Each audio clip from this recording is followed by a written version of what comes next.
I'm recording. Ready for this? Wait, my hair. Down. Oh, shake it out.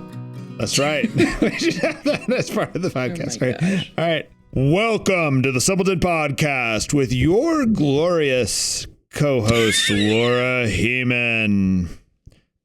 This podcast today is brought to you by Cold Winter Mornings and Stetson hats. Stetson hats, not just cowboy hats.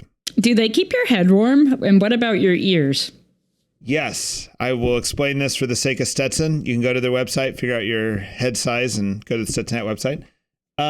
This is the Bozeman. You can get the Bozeman with ear flaps if you want. Now, the thing that's not known is almost all cowboy hats copy Stetson on this, but they make like Irish hats and stuff too, just so you know. But they'll have X's in the hat.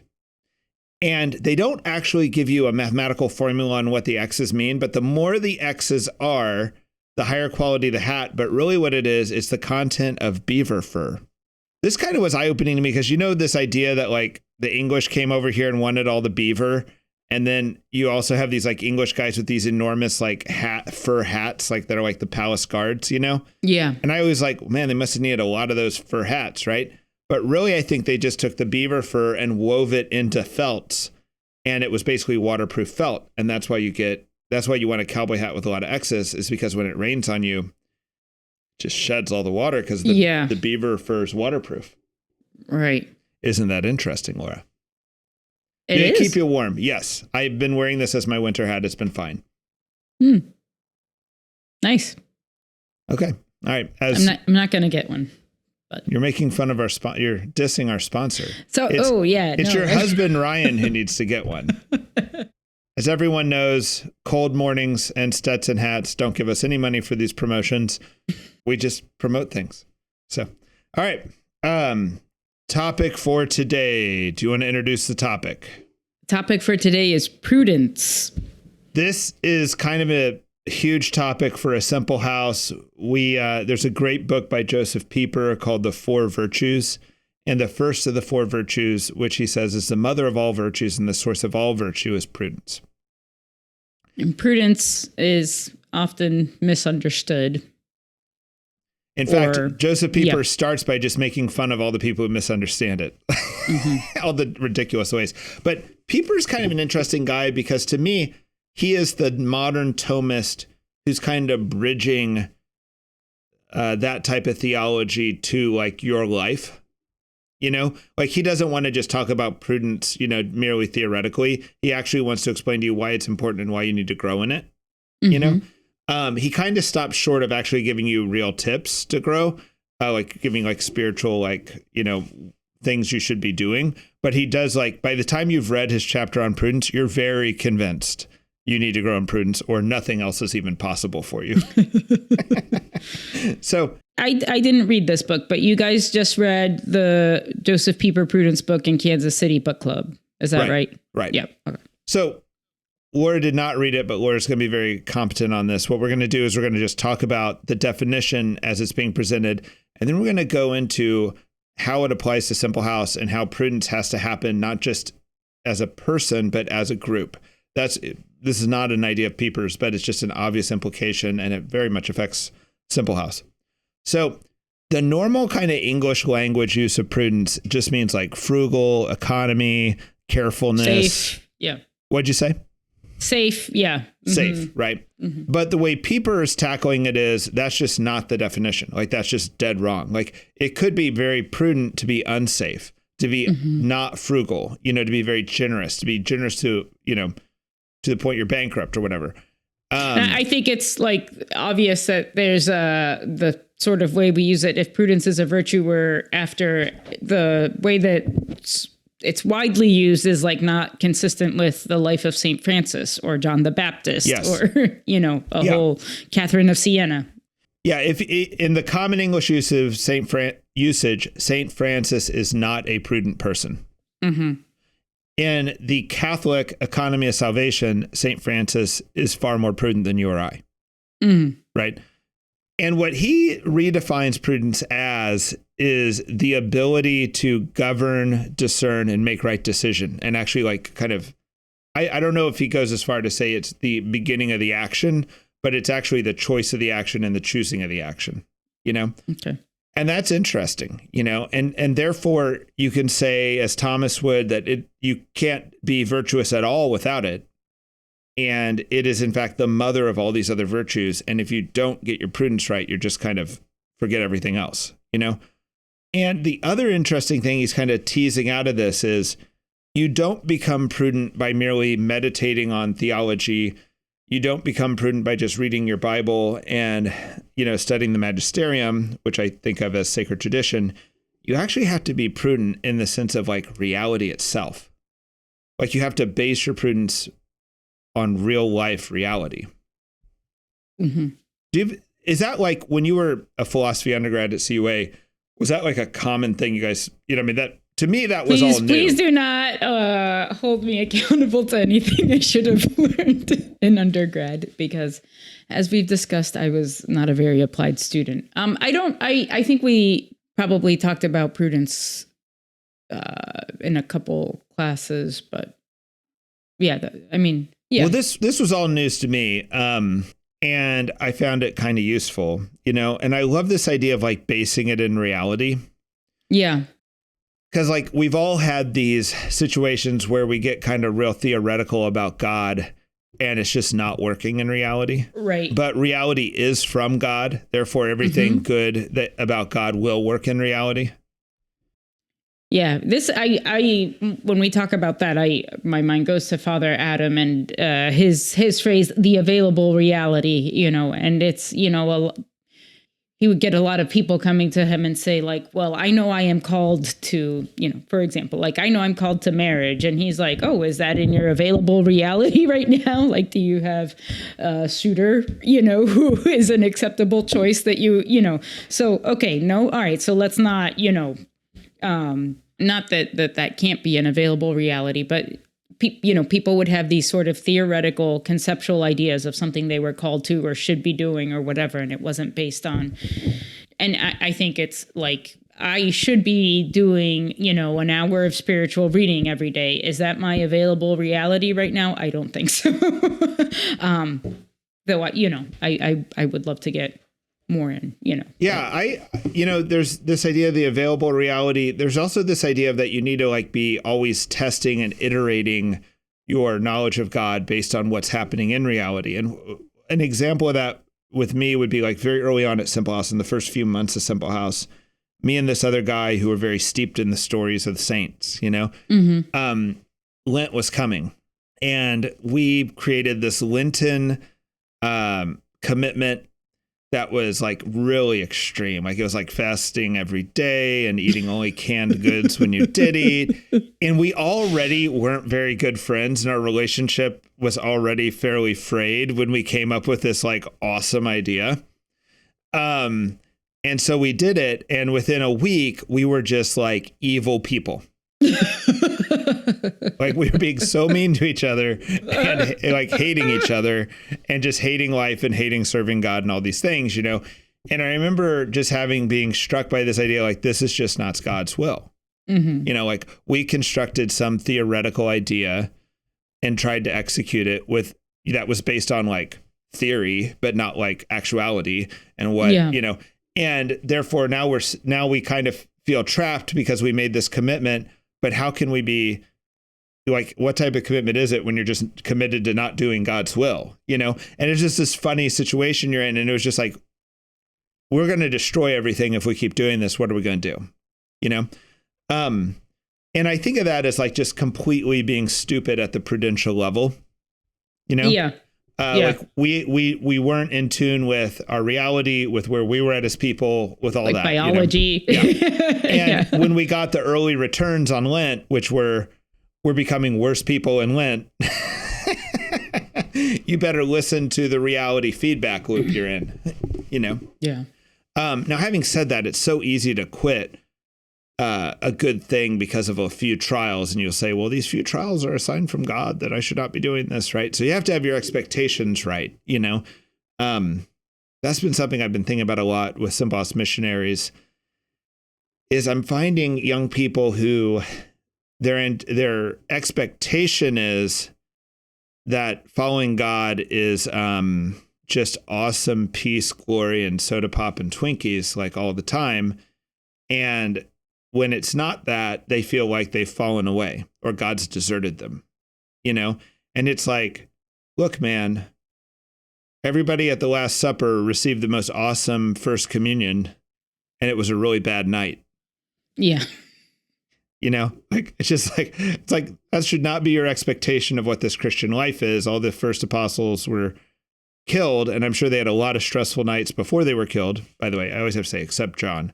But it's just like, that should be your expectation of the Christian life. Not that it'll be all hard. I mean, these people were full of joy and meaning and purpose, but they had enormous trials the whole time, you know?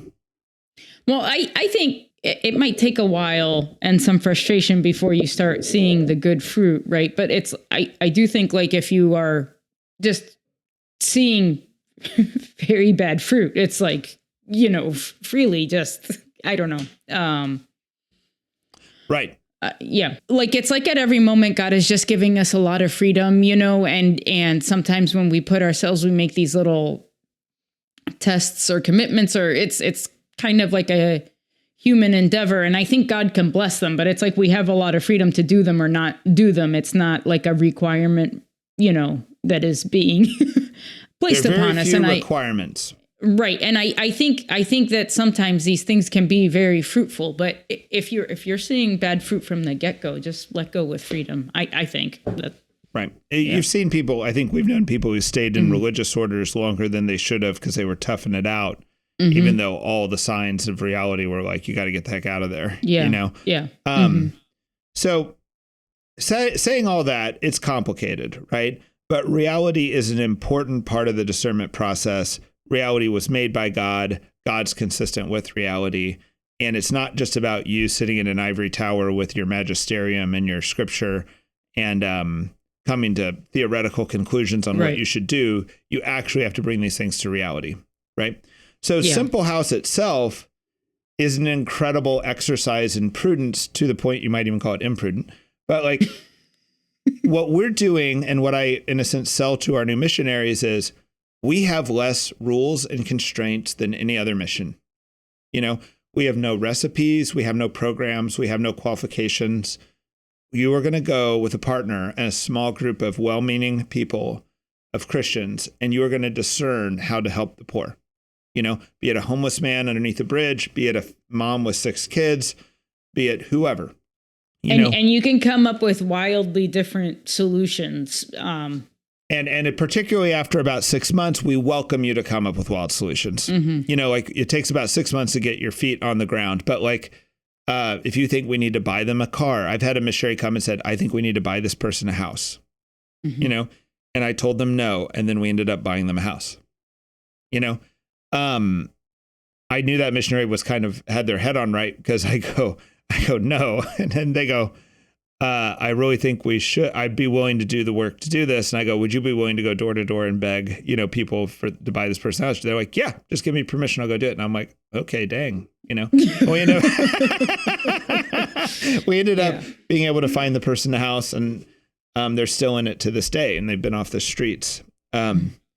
So prudence. So how does that get back to prudence? Okay, so when you are so free form, when it's not like a normal ministry would be more like, hey, we run this soup line, or every Tuesday morning we go on a homeless walk and we have a little barbecue in the park, right? And then if you do the walk and do the barbecue and you're nice, you've kind of done the ministry. And then if you can do beyond that, you do something supernatural and it's great. But if you that day had a bad day and you just did the walk and did the barbecue, you still did your part, right? If you're in the soup line and you serve the soup, you did your part. Now, if you can be really kind to these people and love these people and talk and enter in a relationship, you've done something truly great, more than just handing out soup, which is not what people really need, you know?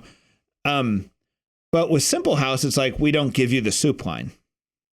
You know, it's like, no, go enter this house, sit in their living room, talk with them, love on them, and try to figure out what we're going to do, or spiritually, materially, whatever. They're all valid. And we want to holistically love these people to Christ. You know, and not only that, we want to send you to the hopeless. And hopeless, I think the right definition of that, we took this from St. Alphonsus Liguori. That's who he felt called to. the hopeless, by definition, are the people who there's no worldly plan that sounds reasonable for, you know? And it reminds me, there's a line, I think, in A Man for All Seasons when they ask St. Thomas More if what he expects is a miracle. And St. Thomas More says, well, there is precedent. I thought that was very kind of badass of a line to say. But it's we are okay. We know we want there to be a supernatural element to this. You know, we're not looking for a merely a materialistic idea and plan. So we want to go to the hopeless and look for the supernatural plan, you know. But having said that, you can't just be like, I did my part. I went in like an innocent babe and got worked over, and everybody's worse off because I was there, but I had the right intentions, you know? Right. No, everything that we're trying to discern things like the plans, the solutions, the sort of things we're developing, like they have a reason. We're trying to test them. We're trying to say, is this going to go well? Is there reasonable hope that this could work for this person? Is this a total Hail Mary, but we have, this reason we can articulate why we're going to go for it anyway? I think that, we should be doing all of those. So this is a pretty tall ask, right, of our missionaries. And particularly because we're dealing with this like new college grad from maybe a very beautiful Catholic sheltered environment. And we're sending them out to talk to someone twice their age, of a different race, of a different culture, of a different socioeconomic group, whatever. And who might be on drugs or might not be, or might be mentally ill or whatever. And we're asking them to be prudent and help and love this person. And there tends to be two parts of this. And I came very quickly to the decision that individual prudence is not enough. Not just I'm asking this, missionary to be prudent and to work on it and to always be questioning and growing in their prudence, their virtue of prudence. There actually has to be this like group dynamic prudence. And I've for years called this the secret sauce.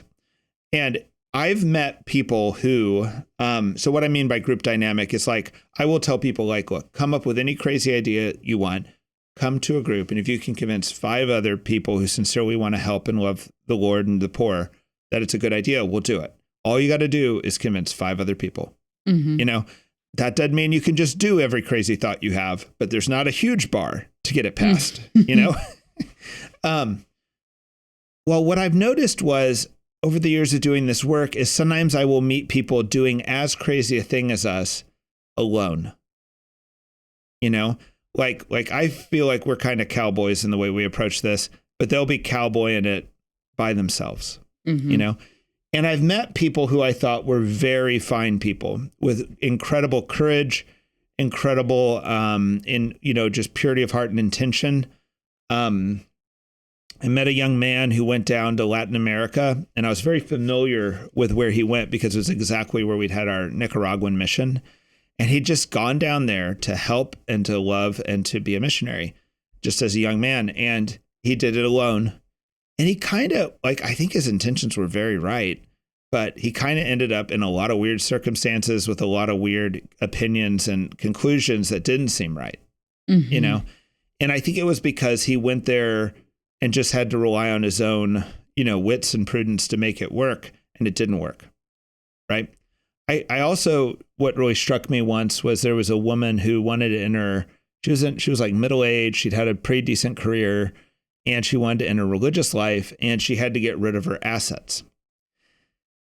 And so even before she's in novitiate, she did like a St. Francis move. She's like selling all her possessions and like giving it all away. And it was like 6-figure plus type of money that she had to give away, right?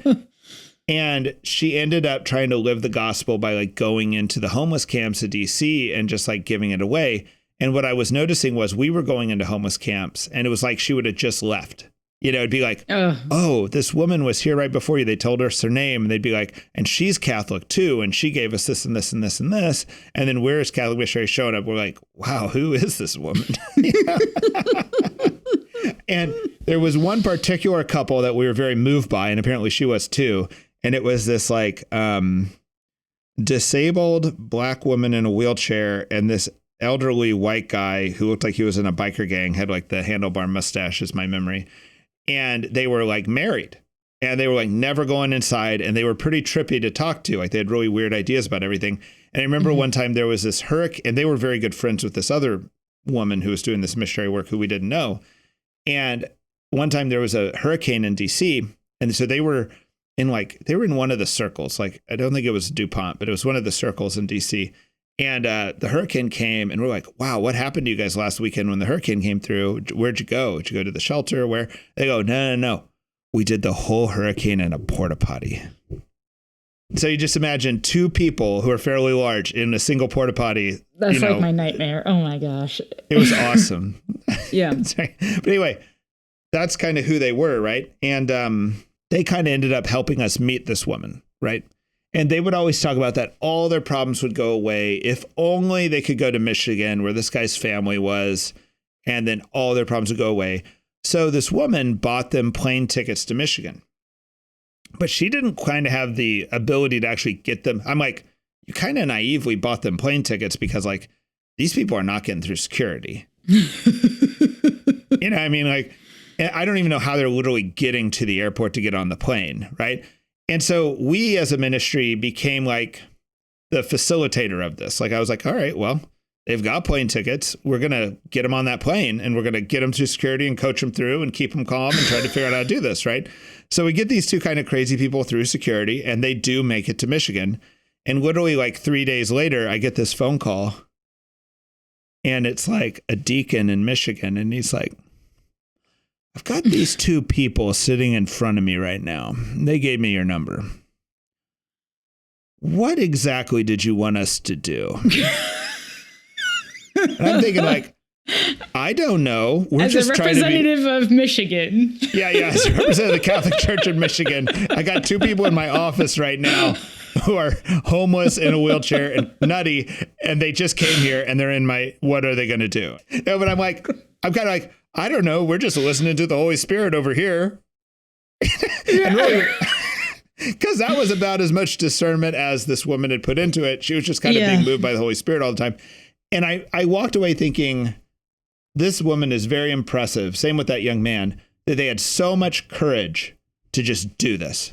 I don't meet people with that type of courage.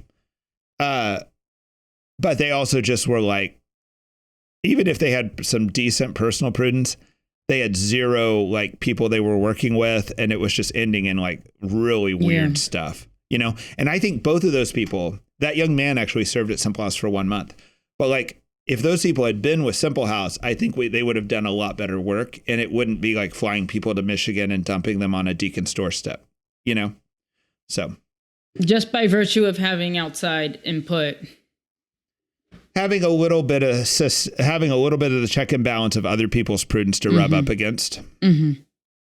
So, do you have anything related to that before we kind of get into how we tackled this as a ministry? There's a question that I feel like I need to ask missionaries a lot. Like, well, why hasn't this worked already? If this is the solution, why hasn't it worked already? Like, if it was as simple as getting back to their family in Michigan, why didn't their family get them there? Or all the questions. But and just an interesting question to try to answer, because it could change the help you're trying to do. But there's a whole set of questions to ask both the person you're trying to help and yourself about all of these things, to help increase prudence, right? Yeah. And after reading the Joseph Pieper thing, I thought, wow, this hits our ministry more than most because we don't have the recipe and the program. Mm-hmm. And so then I sat down to try to write down something to help our missionaries like figure out and grow in prudence. And I found that I wasn't doing anything new. I was just rewriting our training manual, and our training manual is this attempt to help people just do better ministry and grow in prudence, even though it's very free form. It's a very comprehensive like attempt at it. I'm not saying it's complete or perfect by any means, but it's really hard to be complete and perfect on this subject. But it's my best attempt, But what I also realized was what I've been calling the secret sauce is not you growing in your personal prudence. It's you and another person's prudence working together. And that we had not even talked about in the manual, really. And that I thought deserved some attention. Like, how do we, because there's different ways in which Christians get together and make dumb decisions. I mean, I think this is touched on in the manual, but not in depth. But I think there's one way we're kind of doing it well already, and that can be improved upon. And then I think you identified some kind of pitfalls maybe in group prudence. But the thing that is a big part of the secret sauce, and we sort of adapted this from Exodus and developed it a little bit further, is our ministry reflections. It's before any ministry, our volunteers are praying together. And after, there's like a reflection and a debrief, a prayer and debrief. So what Joseph Pieper inspired me to do was to make that pre-reflection and post-reflection, before and after ministry, way more structured. Mm-hmm. And Exodus is where you and I, met, I think, literally, but it's also where we first met this idea of reflecting after ministry. Yeah. And it was extremely free form, like it had almost zero structure, but it was we just all had to sit down after we'd gone out into the public housing and done the Bible study and the projects at night, there was just one question: where did you see Christ today? Right. And so someone could do like very much kind of like I was so edified by blah, blah, blah. Right. But what I found very meaningful about these reflections is there was enough room in that question to say, we lost control of the classroom at this moment, and then so-and-so got it back by doing this, and I saw Christ there. And it was like, oh, I just learned something about the classroom. I learned something about how to do this better next time, Right. And so I found like that the open-ended question that Exodus asked could both be just kind of a nothing question. Well, it's still nice. It was like a nice appreciation of God and the work you're doing. But it also was a moment where we could make our ministry better. Yeah, I think also one lesson from Exodus, to me, I feel like a really important thing is that you had to believe that prayer worked from doing that ministry. And I think these reflections were part of it and would help you see that. And I think also acknowledging the good was just essential to keep going, because it could feel very heavy sometimes. Some of those nights felt very heavy. But yeah, when you're trying to do a spiritual work where the fruits are not always obvious, it's nice to just have a moment to call out the fruits. Yeah, and some of the ugly things were very ugly, overwhelmingly so, and to say there is a beautiful thing here. Like literally people who we do ministry with get murdered, and you have to kind of sort that, Yeah. And their kids and their grandma and all that. And if you're not sorting that, you're not becoming more prudent. No, right. You're right. Yeah. So at one end of the spectrum, the minimalist idea of prudential reflection is just this: where did you see Christ today? At the other end of the extreme, which isn't very supernatural at all, but it's like what the military does, is they hyper plan a mission, really plan it down to who's going to open the door type thing, who's going to go through the door first, et cetera, et cetera, et cetera, right?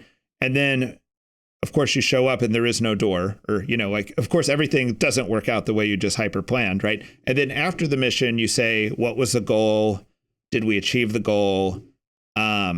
What worked well? What didn't work well? What would we do different next time? There's this kind of after action report, And so if there's a spectrum, on one side, it's like the U.S. Army, and on the other side is Exodus ministry, where Exodus ministry is a minimalist and a maximalist approach would be the U.S. Army. And so I tried to learn about the U.S. Army thing, and apparently there's unbelievably long books about it. Uh-huh. And they're very needlessly long. And every first chapter of every book I opened was I'm sure that when you think of planning in the military, you immediately lose interest and don't want to read this book. But it's just it was famously that it'd been overkilled by the military. So the question was, how do we do a better job? We're telling people to do reflection, but it's a temptation when you're just rolling and you're going out with your ministry partner to just skip it, Yeah. And we kind of did a reform this winter to make it more formal, better, and you have to, basically I'm now going to be riding herd on people a lot harder, that if I ever hear they're skipping it, I'm putting them in timeout. Yeah. DC has historically been very good at not skipping it. Just saying, but you're riding herd over there in DC, Laura. Good job. No, I don't. Yeah. Anyway. All right. So here's the new formal way. It's a little bit more developed than before. You always meet with the partner, say an opening prayer. This is before ministry. By the way, the lead missionary should already show up to this with a spiritual and material goal and a proposed plan for this ministry encounter. So what we do at Simple House is like one person is most in charge of this Smith family. Like a relationship, like there's a, Yeah, you have to do that, or you end up with really weird things where like somebody has a pizza party with the family and the next day someone else goes over there as a pizza party because we're all just doing whatever ministry we feel like. So you have to put one person like as the gatekeeper for the family. I'm sorry. Just a funny thing that happened is this woman had been calling us. She really needed groceries. And so I went over one afternoon with this, huge bag of groceries, and she has these chocolate cupcakes, fresh baked. And she's like, oh, have one. And I was like, oh, you didn't have groceries, but you had the ingredients for chocolate cupcakes. So we enjoyed these cupcakes. And I come back that afternoon and Ryan had delivered her a huge bag of groceries in the morning, including, chocolate cupcake mix, which she did not tell us. She took, Right. That's a harmless but funny example. Yeah. Right. Yeah, there's these logistical reasons why you have to put someone in charge of a ministry relationship. So we call it the lead missionary, and the lead missionary needs to show up with an idea. You can't just show up blank slate to the start of the ministry day. And so you start with prayer, and then you go from prayer to what I used to call logistics, but now I've written it as review and solidify the goals and plans with your partner. And you need to have a spiritual goal and a material goal. And this is also like really important because, there's like, listen, we're going to go see this mom. We're going to talk about this heavy. And she has this like sensitivity because this thing that happened in the past. Like, it's like there's always things that need to be explained about the relationship or why, right. Because usually the lead missionary is the same person, but the other missionary might be just a wingman, may have never met the person before. Right. And the reason I would like to just say have a goal for your mission, but what happens is material goals crowd out spiritual goals. So by forcing it to have a spiritual goal and a material goal, you're not allowing the material goal to be the goal, So then we do that. I used to call that logistics, because you're saying like, we're going to drive over there. We're going to do this. We're going to do this. And we're going to drive away, and if it, and you do what all planning you can, but just like in the Army, as soon as the mission starts, plans are out the window. But what's so funny is that like having a plan you throw out the window is like nearly an infinitely better position than not having a plan to not throw out the window. Yep. I don't know why, but like having something that you pre-plan that you can't do is just a better place to be in ministry than to arrive with nothing, So then we pray over each other, where you kind of share where each other are at, and you kind of pray to God to bless each other, and then you go do the ministry. All right. So after the ministry, now is part 2. Well, I just wanted the praying over each other. Right. It's both, that you do the ministry well, but also we normally tend to share personal things that are kind of worrying us or difficulties or whatever. And to be able to give those to God, and not have them pressing on us during our ministry. I think that's really important. Right. Yeah. And I know that it's very important to know if your partner's scared. Yeah. Or like the example I've used forever, but it actually happened probably in the very first year of the ministry, was I used to like have to drive over to Catholic U and get a ministry partner and bring them back down Southeast to ministry. And one day, they were usually Laura or her roommates. And one day, one of them, we're like doing our pray over part, and they're like, I just broke up with my boyfriend last night, and went, bah! Just started bawling. And I'm like, all right, well, we're not doing ministry today. Yeah. You know what I mean? Yeah. But I'm glad I know this. I'm glad you just didn't suck it up and show up in Southeast DC in some quasi-dangerous situation when all you're thinking about is breaking up with your boyfriend. You know, like, I don't want to go do ministry like that, but it's just funny, you know? Yeah. So there's actually this like very real practical part of this besides just the supernatural grace, which is also practical. Yeah. I think most of these reflections don't result in avoiding ministry, but there's been other times where it's been like, this is not the right time. Right. We're not ready to do ministry right now. Yeah. Mm-hmm. Mm-hmm. All right. So then what I think the military calls this the after action report, which I like that term. It's a good term. You leave, you turn to your partner and you pray again. And here you're kind of praying honestly to not gossip, you know, and to not be judgy and to just, but you have to review what happened and have to decide what to do next and be realistic and grounded in reality. Mm-hmm. Okay. And then also from the military, you restate the original plans and goals. You know, what were the plans and goals when we went in? How'd it go? You know? Then we kind of ask the Exodus question. Each person shares where they saw Christ during the ministry.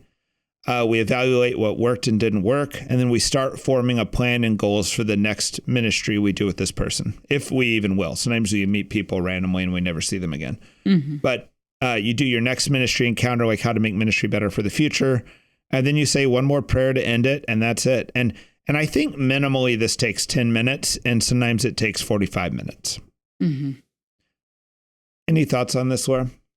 No, I think this is really important, and there's a way in that we want to distinguish our ministry by not being like numbers outcome oriented exactly. Like we can't we're not focusing on number of bags of groceries delivered, because that is not like the goal of our ministry. And so we don't want to, but I think that we've erred on the side of not expecting outcomes, not doing things that are, useful or, And so I think it's valuable. I think it's good. And as dumb as it would sound to an outsider, we have to remind our missionaries to expect good outcomes.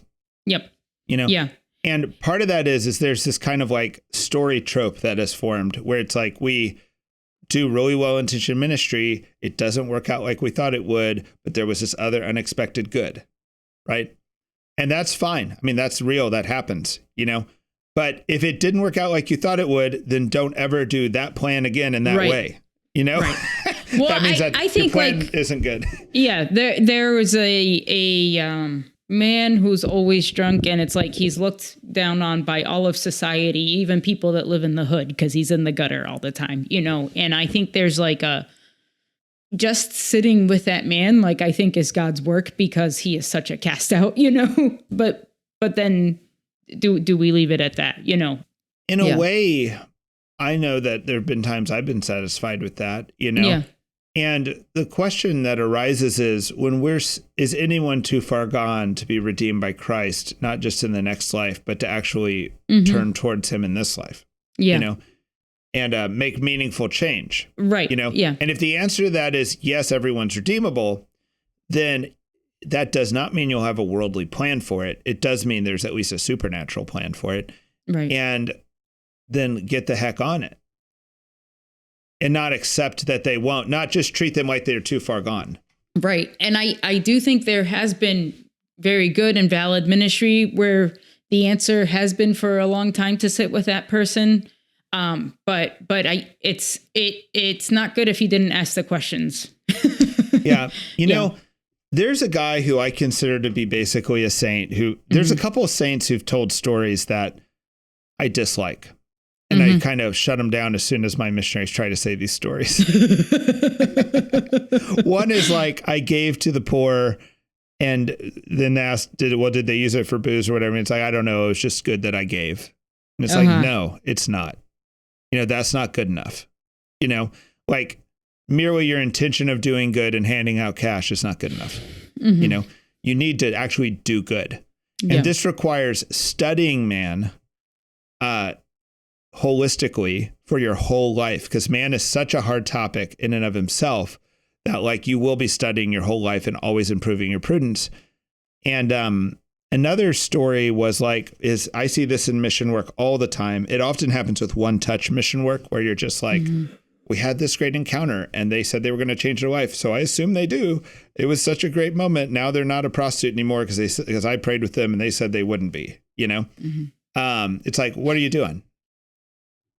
Like, really? Yeah. You know, like maybe you should go check. Maybe instead of doing one touch, you should do two touch. Go back and see if they're a prostitute, you know? And if they are, well, then you need to update what you're doing.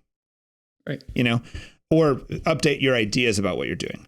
And there's an example of where this person said, this person said that they'd given some money to this poor person and the person had gone to buy lipstick. And then the person was distraught that the person had used these funds to buy lipstick.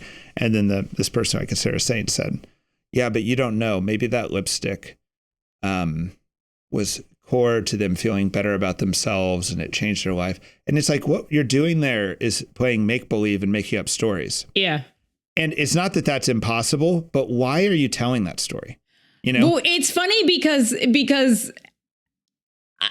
I feel like you tell that story and I'm like, I'm kind of happy she got herself some lipstick. You know, it doesn't bother me either. Right. You know, but it doesn't, that's but like, yeah, but that's just like a fun. I'm happy for you, whatever. But to need to dress it up, you know, in this whole other layer of these wishful thinking stories are not pious and they're not helping you grow in prudence and they're actually hurting your prudence and they're going to make you a worse missionary.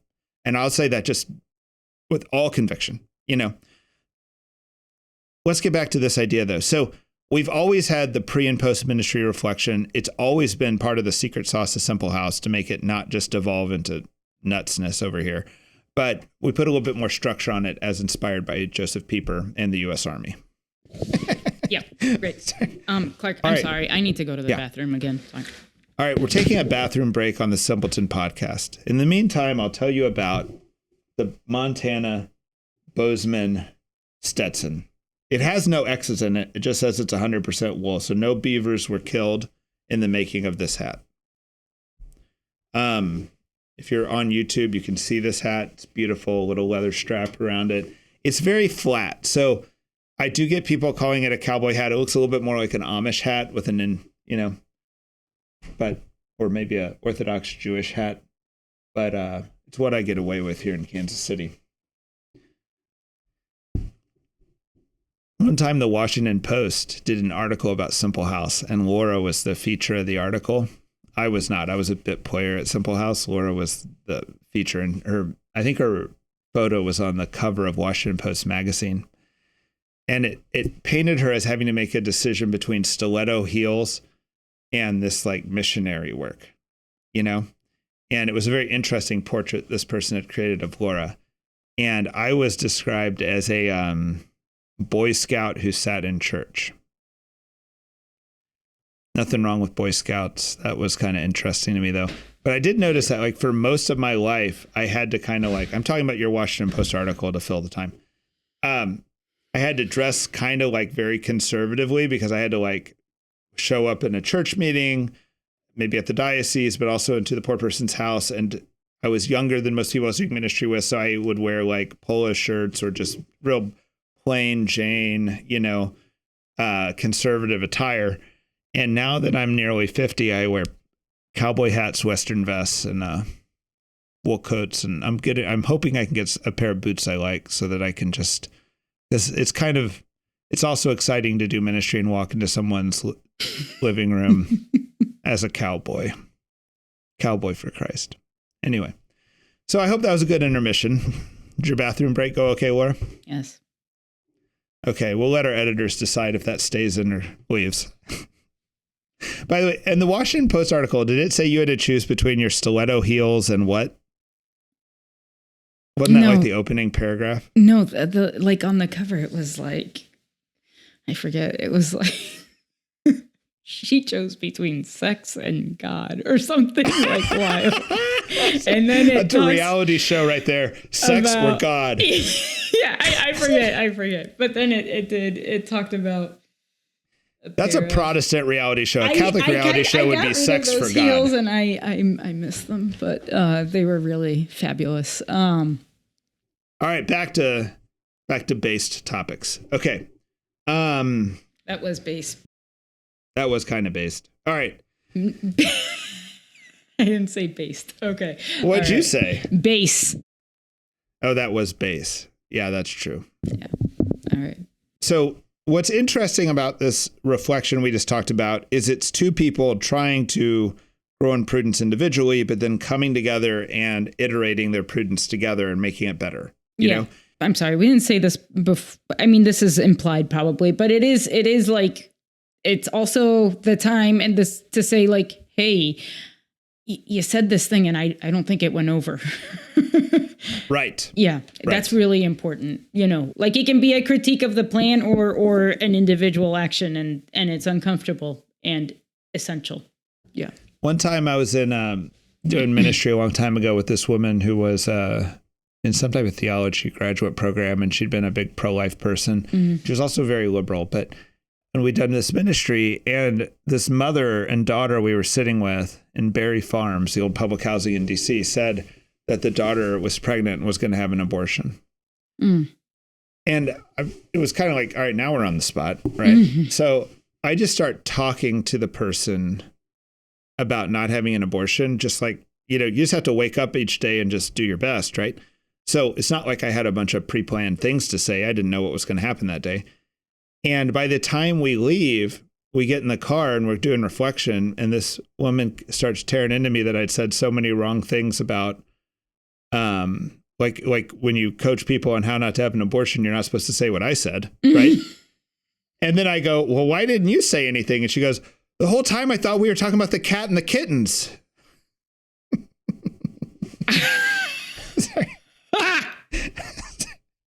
You get put on the spot and you do the best you can do, and there's room for critique there, even if you were on the spot. And I don't know, it's just oh, right. Yeah. I mean, I don't even believe in feeling guilty about it. I'm just like, no, and it's not about making people feel bad. And I think it's like, an important thing to learn how to deliver those critiques in a way to not be like, you idiot, and also to receive those critiques,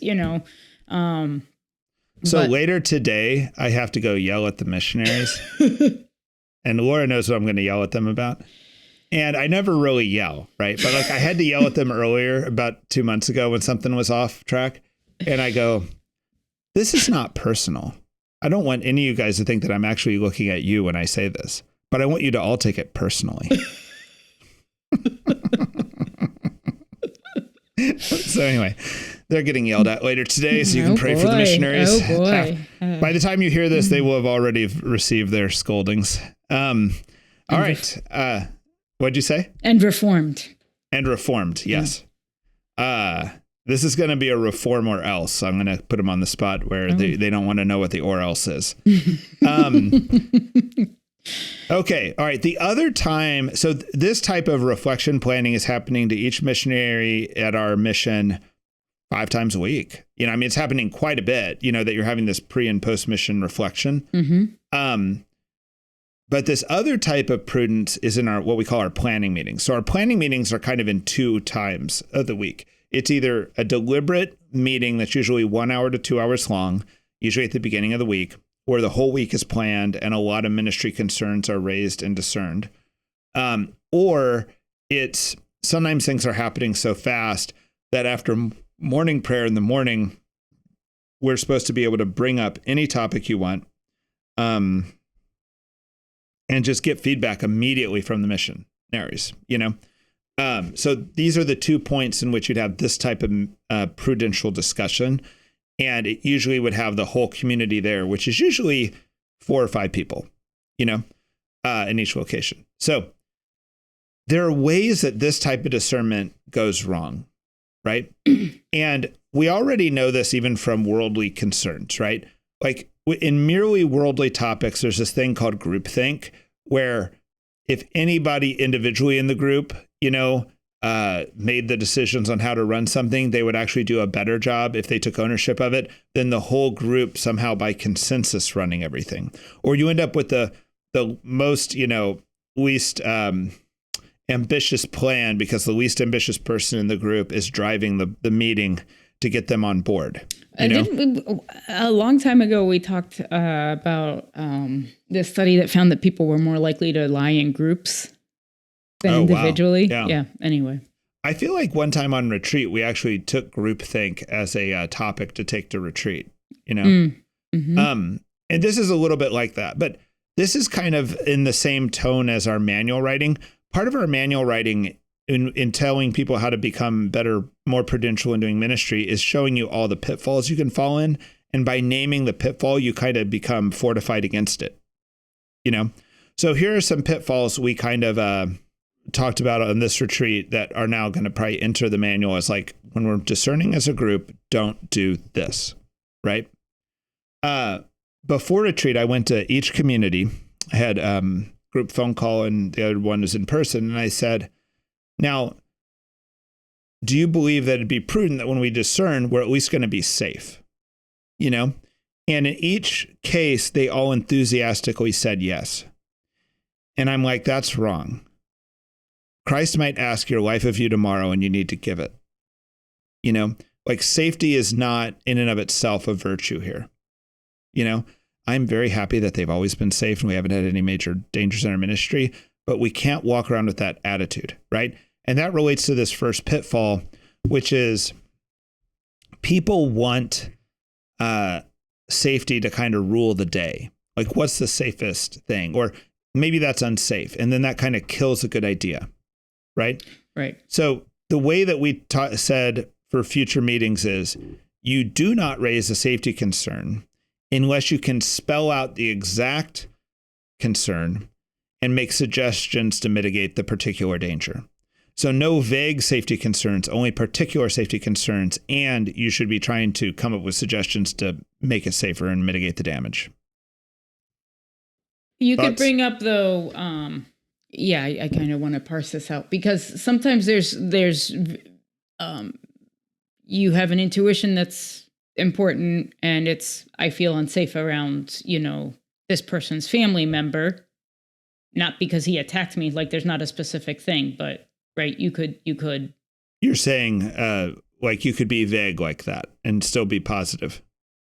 Well, what I would do in that situation is I would say, domestic violence is a concern. It's kind of the number one way police officers get killed, is intervening in domestic violence. There appears to be signs of it in this household, right? Maybe what we could do is meet in the park rather than at their house. Right. Yeah. So then I've kind of like offered a solution, named the particular problem, but not just said unsafe. Right. So yes. And I think it's like you need to start, it's important to identify because it's like all of our ministry situations are unsafe at some level. And it's like getting in. I'm trying to say that there are safety things that we accept. You get in a car, you're accepting a risk, so there aren't any guarantees. So starting to sort of define like this person makes me uneasy. I don't feel safe around him. What is the difference between this guy and the next guy? And what is the reason we need to mitigate this and how can we mitigate it? We do talk about in Simple House thing called the Spidey sense. Yeah. Like one of Spider-Man's superhero powers is that he senses when there's danger. Mm-hmm. And I do want missionaries to have this. And every once in a while you have a missionary who a lot of people have this ability is my sense, like they go into a situation, doesn't feel right. My sense is you both leave, that's not usually something we talk about in big planning meeting like we're talking about, but just like in ministry that happens, right? And we also have missionaries who don't have that sense, and we always try to partner them with someone who does, just to kind of keep them from naively going places they shouldn't. And I think so when people don't have that sense, they can be overly or underly cautious. So it's like we need to correct in both directions. And when you say, I think the way that this can become a pitfall is when you start having a person that can't articulate why doesn't have a good sense saying, well, this would be safer or this is unsafe. And everyone's like, okay, and there's not like an actual takeaway or way to deal with the problem. It's just, right. Yeah. You're kind of pushing it. I'm taking almost everything you're saying as a little bit of a contradiction of what I first set out to say. And I do know that what I first set out to say does have an important truth in it, but it's also true. Like, here's an example that happened here. There's a place in Kansas City we used to call Homeless City. As far as I know, it still exists. It's like this kind of treed area that's about a city block and you can't see in it, but there's actually a bunch of people living in those trees. And we used to go into Homeless City and we were always very careful. But we were very welcome. And the people who kind of were the heads of it were the ones welcoming us, and we did some good ministry in there, including like there was a woman in there who was pregnant who'd been shot in the foot, and we got her out of there and into a hotel room in the hospital, and she had delivered a healthy child. But after COVID, something changed in Homeless City, it felt like, and a little bit after COVID, and it just felt like the criminality had gone way up. You felt like everyone in there had a hustle that was something you didn't want to be a part of, like prostitution, hardcore drugs, literally. Like I have another person I know who does homeless ministry, and they were talking about a homeless gathering where they were literally taking shots at each other with 22s, I mean, that's not a big caliber gun or anything, but it was like too dangerous that you didn't want missionaries in there, So stuff like that has to be, and there's not going to be statistics to prove this, so you're going to have to do it a little bit by gut. You just can't let the person who, I've just also been in so many group discernments where someone who's worried about safety can shut down anything they don't like by just using the word safety. And you don't even think they're really concerned with safety. They just don't like the idea and they know how to defeat it. And this goes directly to the second point, which is liability. People use liability to defeat projects also. And it's like stupid to the max, and this liability thing, it's like, look, if you're worried about liability, you're worried about getting sued. Okay. So tell me exactly what you're worried about getting sued about and what the claim is, and then let's take it seriously, whether or not we can stand up to that or not, or what we can do to mitigate it. That'd be fine, but do not use the word liability without telling me exactly what you're worried about getting sued for, Otherwise you just end up killing too many good ideas. Right. And we do take liability and safety seriously. It is simple. Right. Like we've never been sued and we've never had a major injury to a missionary. And we make people wear seatbelts when it's annoying.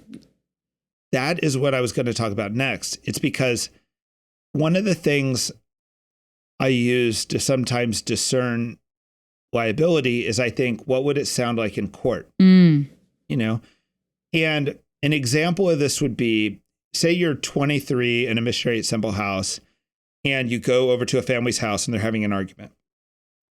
And that you were going to take the family out for some reason, or the mom out for some reason with the kids. And they immediately get in the car and they're very distraught and they're upset and they're like, go, do you force them to all wear their seatbelts? Do you force the mom to go back and check the back row and cause that stall? And I'm not saying you're not being shot at or in imminent danger. I mean, if you need to drive one block and do this, you do it. But you don't not check seatbelts because the person's in a bad mood and you're worried about offending them. And the way I know you don't do that is because I imagine saying that in court. Oh, you got in a car wreck and this child was injured. Why was the child not wearing a seatbelt? And you say, well, it was a really bad vibe and I was scared to bring the seatbelt up. No one's going to be sympathetic with you. No. Right? Now, another thing I do sometimes is like, I will sometimes supply a car seat, but I kind of make the parent strap the child into the car seat, secure the car seat, and make sure they believe the car seat's operating properly, And I also make sure I think that it's operating properly, but I make the parent kind of sign off on it, And because I don't want to stand in court and they're like, oh, so you took responsibility for the car seat and you strapped the child in and the child is now injured. Why didn't you do it correctly? And you said, well, I did my best, but if the parent and I both agree that the child is secure and that we're safe to drive, that's pretty good, anyway, it's kind of a weird thing, but I like this idea of it's like a reasonable person test for our actions. Mm-hmm. It's kind of like saying, step back, look at it from a third party perspective. Yeah, I wouldn't be embarrassed to defend this decision. Yeah, I'm not embarrassed. Yeah. Like if I get sued for something like that I'm not embarrassed of, you know, like if I get sued for giving someone a meal. I thought I thought we were all safe. I made a mistake. People understand that. It's reasonable. And sometimes you get sued when you didn't make a mistake. Mm-hmm. Mm-hmm. You know, but that's not going to bother me and keep me from acting. Yeah. You know, the next thing on the list. This has a little bit to do with feelings, but it's about being too nice. And I sometimes call this problem Christianity 101. Do you want to explain this, Laura? Or do you want me to go for it? I'm actually a little bit in the dark about what this is going to be because you sent me no notes about this one, but I thought we'd talked about this historically. Okay. So, well, I have guesses, but go ahead. Okay, well here, the first level of Christianity, which I call Christianity 101, is to say, look, maybe it's your fault, you know, your personal fault. And you got to take the log out of your own eye before you take the speck out of your brother's, right? And you're always asking what you can do different, and you're never correcting. Right. Mm-hmm. Right. And this is fine. Like this actually is the right first step in Christianity. And it's very biblical, right? But there comes a point as you grow in Christianity and as you're given charge of things and as you have to work in a community to do something, you know, it's not all your fault. And no, you can't just bend over backwards and make it all work. You actually have to, there's a point where you have removed the log from your own eye and you can't keep trying to pull a new log out, you know? Right. You actually have to just say, you know, you're not doing your dishes, please do your dishes, right? And in our ministry, the way this comes up is say we're dealing with like a drug addict on the street. Maybe they're a parent, maybe it's kind of a sad situation, you know? And it's like, well, first thing is like, what do you think you need? And if they say, I think I just need a job, well, we usually help them with that, right? And then we do maybe a few other things we think are good ideas to help this person. So say after 3 different attempts, we have failed to change their situation. Do you do the 4th attempt? You know? Or do you kind of, and the 4th attempt's usually something else they would agree to that they think, sure, let's go for it, you know? Or do you kind of turn it around and say, look, man, I think you got a drug problem. We have never mentioned this out loud. You need to go into treatment, is my opinion. And that's why this is failing, you know? And this is like this is not something you should do almost ever if it's the first time you met someone. Maybe you could if you're like a drug treatment counselor or a police officer or something. But, you know, if you're a missionary, context it's makes not. Sense. Yeah. In the missionary, this happens in the context of a bigger relationship, not first time I met someone. When do you do that? You know, and when do you actually decide that doing the 4th and 5th and 6th best idea is not worth it? I need to go help someone else. You know, these are very hard decisions for people who want to be Christian.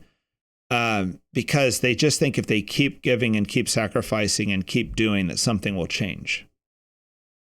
Yeah. You know, if they work harder, something will change. It's like, you might be able to work as hard forever and nothing will change. They need to do it, you know? Yeah. I think this is, there was a couple organizations in DC that would take in kind of, pregnant minors, or just over adult. And it was always really frustrating to work with them. At some level, I think this was a problem. But sometimes the frustration would be because they would be like, oh, okay, well, yeah, I heard you describe your situation, and I think you just need to tell her to go make up with her mom. Bye, you know. and this would be like maddening, you know, but we have missionaries that want to sort of outpour generosity after generosity after generosity. And it's like there's like reasons if you look for them why this isn't working. You know, the person doesn't want to change, or they are refusing basic elements of a plan that would put the thing into play, you know, and it's just that there has to be a little bit of a cold looking at it that doesn't feel nice. Right. Yeah. And what we've kind of the way we described this was all in the context of personal prudence. The way this comes out in a planning meeting is someone's kind of like, but what's the loving thing to do? Wouldn't it be more loving to, and then they say like, let's do plan number 5. And it's like, yeah, plan number 5 sounds nice, but this other person over here is dying of depression. Why don't we just do plan number 1 over here and quit working with this person? Yeah. Or why don't we confront this person about the drug abuse as opposed to continually do the softest thing we can? Yeah. You know? And I think when to fill it, like, it's like when we have a person that we've tried plan number 1, 2, 3, and 4, we might pull back our help, and it's not like, and this has happened before. It's like you pull back the help because it doesn't make sense. It's like stupid what you're doing at that point, you know, but you're kind of around, and that person can call you 6 months later and say, I need to go into rehab. And you were not a person that I took advantage of. So I know that you are actually available to help me. I call that staying in orbit. You know, like we want to, like, even if we withdraw and quit actively helping someone, we're still in their orbit and we can still get drawn back in if a good moment arises and they're all ready for change. Yes. I guess the thing that was painful to me about that was like, we'll come away from a mission and we'll be in this reflection or at the planning meeting, and it'll be like, yeah, but don't we really want to help this person? Can't we do the next thing? And I'm like, no. And I'm like, and I'm the asshole. And I actually think, like, I'm being Christian here by saying, no, we should not do the next thing. And you're putting me in this place where you get to be the loving person begging to keep helping them, and I have to be the jerk saying, no, we're not. Yeah. But if you're being prudent and we're based in reality is our best ideas have all failed. And you want to keep wishful thinking this? Like, or what? Like, that's not Christian. Like that is a big failure in Christianity, and our ministry will come to will be destroyed if we go down this road forever. Yeah. You know? I think this is, oh, go ahead. No, I'm frustrated even while I remember this. It's just like this, this happens, and it's like, now I got to be the bad guy because you won't have basic prudence. And I think it takes a lot of courage to be the person in the room to say, you know, to be the bad guy. And I think there's this, like, another pitfall that I see happen all the time in groups is like when a person says, well, wouldn't it be nice we want to be as safe as possible. Well, wouldn't it be more Catholic, you know? And it's just like you up the ante, and it takes a lot of courage to say like, well, I want to do the minimally Catholic thing here because that's what makes sense. Well, I do think it's true that if every parish council meeting tried to make the parish more Catholic, the parish would close eventually. Yeah. You know, and same with the school and same with the Simple House or whatever, right? Because it would just become this impossible ask because it's all coming from theory and not from prudence. Yeah. And I think like 1 year I was on the PTA. This came from a really generous place, but it's like everyone that's on the PTA, like their time is super tight already, you know? And it was like, you know, we're doing this extravagant teacher appreciation lunch. I love the teachers at our school, by the way. And it's like, you know, this takes a lot of work.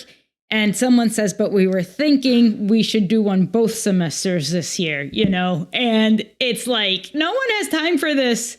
It's a really beautiful idea, you know, but everyone in the room is like, that would be nice. That would be nice. And this one dad just was like, that's a whole lot of appreciating. And we only had the one. It was like, we just needed someone to say like, He like broke the group thing. He like broke everyone the spell. fell into the trap. Yes. Yeah, And then everyone yes. was like, oh yeah, no, none of us have time for this. All right. And everyone has been around like an older person who's based in reality who breaks the spell by saying the thing we all should be saying, but none of us can quite muster to say. And you're so thankful for that person. Yeah.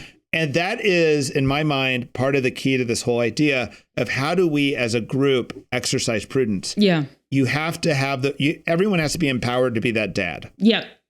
You know? Yeah. Simple House is going to be great, every member of our community is going to be able to do that. You have to be that dad. Yeah. You know? And I think that there's like, it's like, oh, we want to take this family on an outing, and we think it would be great to take them to this, you know, awesome park that is incredible. And someone says like, but wouldn't it be so beautiful to take them to the shrine? Like, yeah, the park outing is better though. And it's hard to say, especially when it comes into like kind of spiritual things. It's hard to be that person. I think it's hard to be that person, but I'm always like, now I think the perspective I have is like, be wary of people trying to add rules, right. And the like Jesus and the church give us a lot of freedom, and I am wary of like, I think sometimes we could put a personal rule on ourselves. And I hope that feels like a gift, or something that you've been given and not like, sometimes I compare what we do at Simple House to like a youth minister, right? Like a youth minister can have pizza parties and ice cream socials and paintball games, and if they're just pizza parties, ice cream social, paintball games, they're not actually a youth minister. Right. They're just, fun coordinator. But there are other youth ministers who know how to use these environments to have these great moments. Yes. And to have these like I was talking to one guy who talked about bringing kids out with a campfire, and then late at night, they all had the most interesting conversations as they stared at stars, and you couldn't quite script it totally, but like a good youth minister knows what they're doing with that, right? Yeah. There's some intentionality there. But what can happen is you can have a great youth minister and you can have somebody else walk in and say, what would make the pizza party better is if we all did adoration before we ate the pizza. Yeah. And then you're kind of like, I don't want to be the asshole. Yeah, because adoration's really good. Yeah. Yeah, I know. Like, how can I talk against this good? Yeah. Or the rosary or the mass or the whatever. And it's always like the person who has good discretion and good prudence knows how to make great ministry. But there's these other people with bad prudence who walk in who want to just add these like strictures to it, and then you're putting everyone in a bad social situation to contradict them. Right. And I'm hoping the good youth minister is introducing his people to this, but it's more better is not better always, I think in like ministry situations, it's like when it's like, well, wouldn't it be better if, and I think it's okay to ask like, well, what is like the minimum thing we should be doing here? And is there a reason to do more? And I think that can feel kind of cold or not right. I find that people fall into this trap when they are bifurcating the ministry. There's fun and then there's holiness. Yeah. Or something like this, right? And it's like, no, everything we're doing needs to be for God and be spiritually oriented. And I need to have that great spiritual conversation while riding in the car to the DMV, not just in some structured rosary. Sometimes the rosary is a cop-out to having a real spiritual conversation. Yeah. Mary agrees with me, so don't think I just insulted the rosary. Yeah. All right, let's go to this next idea. So the next idea is feelings. The next thing I call Oprah sessions, where we all sit around and talk about our feelings, And another way this comes to life in group discernment is you're really worried about offending so-and-so, Like so-and-so doesn't care about really the good of the parish or the good of the ministry or the good of the mission trip. They care about their control of the kitchen or something, and then you don't want to say anything that hurts that, right? And you're not kind of giving that person any credit that they could have a broader, better goal. But also you're just worried about their feelings, And I find that this leads to a lot of really bad decisions. And my sense is that you have to be able to state your feelings rationally, without saying words like safety and liability, You have to be like, if there's a good reason for us to not do something, state it. Do not say, this makes me feel blank. Don't say that. It's not going to help our discernment. What are your thoughts? Maybe a lot of people that are attracted to being a missionary might be more in tune with people's feelings and sensitive to people's feelings naturally. And I think harness that, and use it to do good ministry, but don't be bound by it. And then you're playing this 3D chess and making these assumptions about how so-and-so was going to be reacting to this thing you say. And I think that is a really bad way to do ministry. And I think that is going to lead to a lot of mistakes and a lot of bad outcomes. And then the other thing is, right, avoiding doing the right thing. It's like they're at some level, a person reacts a certain way. You can be a little strategic, but you can also just avoid doing the right thing because you don't want to mess them up. I think most of my leadership mistakes at Simple House have been because of this. Yeah. Yeah. And I think one of the sort of great ministry regrets I have was a time when I gave somebody a correction because I thought my partner would be scandalized if I didn't. And I don't think it was what the person needed. And I wonder if that correction worked for kind of some bad in their life. And I've had that same situation, and it's just so stupid. Yeah. It's just like, it's upsetting to me that I'm that stupid. My sense is that feelings can be rational and irrational, meaning like, you can have feelings that have good reasons. That's a reasonable feeling, right? So just say the reasons. And if your feeling's not reasonable, it's not grounded in reality, it's not actually ordered towards the good, you have work to do. Go work on your feelings, but we don't need those feelings in our meeting. Like, I don't need to hear your irrational feeling that's not grounded in reality and ordered towards the good as a decision-making criteria. Well, I think this is why also, like, I think this is why our missionaries need to be trying to grow towards holiness, and why we value time in quiet and time in prayer, because it's like, this is where you get to know your feelings and which ones are reliable and which ones are not. And I think it's like, if you are having a bad feeling about something, you need to address it. And it might be more properly addressed in the quiet of your room than in a planning meeting. Yeah. Go pray through that, not here, Yeah. A similar issue, which is not in our list of things I wrote down, but it's when people want something done and have no idea what. They're like, but isn't there something else we could do here? And it's like, sure. What is it? Sure. Moving on to the next topic. Yes. Moving on to the next topic. Yeah. Like, you gotta propose something, not just like challenge the group to be more loving. All right. Next, so we call that having Oprah sessions. So all the missionaries are very acquainted with this idea that this will not be an Oprah session. The other idea is 100% consensus. This was kicked out of me in the first year of Simple House, and it probably didn't fully learn it for 5 years, but you cannot run things with 100% consensus.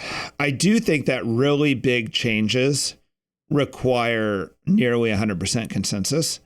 I wouldn't found a new house unless I had enormous buy-in from the community, I wouldn't make major purchases without that big buy-in. I also sometimes won't even, and the board. Yeah. Yeah. Like we switched to flip phones this year, and I didn't like do that mid-year because I felt like these missionaries had come here with one understanding. And then I'm switching it on a mid-year, even though I thought it was the right decision. I waited until the missionary year ended and switched it, so that they were kind of like entering the social contract with it and didn't have to. I would have if they would have 100% had consensus, though. Yeah. If they all wanted flip phones, we would have done it mid-year, But there's also this sense in which, with this consensus idea, there's a lot of small decisions we make, right? And not everyone's going to agree with all of them. Like if I'm with a missionary, I'm older than them, I've had more experience in the mission than them, but if they're the lead missionary with a family, I'm usually just going to do what they think is best that day, And if I have a little trepidation on it, as long as it's not a major error, I'm not correcting it, And it's partly just because even when you disagree, you have to go with the plan, And this is kind of the way obedience is at Simple House. It's like, we're going to discuss all the plans and you can say whatever you want, as long as you don't say safety and liability or your feelings. You can say whatever reasons you want and be part of this discernment. But if at the end we discern it and you still don't like it, I need you to kind of I don't want to say enthusiastically put both feet in, but you have to row with the team on this, right. You know, there's no like you opting out, you know, and I don't find that that's a thing that happens much. You know, that hasn't been a huge challenge to us. I think the main way this goes wrong is our house leaders are so afraid of just not wanting to offend everyone or not wanting to do anyone something that is not excited about, that they have a hard time making decisions without 100% consensus. And I have to tell them to. Otherwise, the weakest member of our community determines what we do. Dorothy Day had an idea that like every house of hospitality kind of needed to have a mom and a dad, you know, and mom and a dad is actually the opposite of consensus. Right, mom and dad, you know, make the rules, set the tone, all that. And I don't think she was, you know, it's not. She acted like it naturally arose. Like someone will naturally sacrifice more for the house than anyone else, and they just kind of become the mom or the dad of the house. And you have the vision and the decision making because you care more. And And we are more formal about it. Like we actually appoint one person house leader, and then I kind of deal with stuff that they can't deal with, you know. But it's almost like the house leader has 1.5 votes. You know? Like in a tie, they kind of break the tie. Yeah. But anyway, to recap, everyone needs prudence. It's the mother of all virtues. You cannot be a good person without prudence.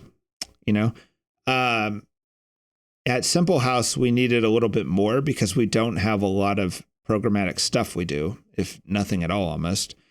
And we also need ideas of prudence that help shape us in group context. And so this was an attempt to more seriously take that and put it on paper, so that we have better group meetings at Simple House. And a lot of these concepts are kind of old, like Oprah sessions have been around for years. Like we've been against that.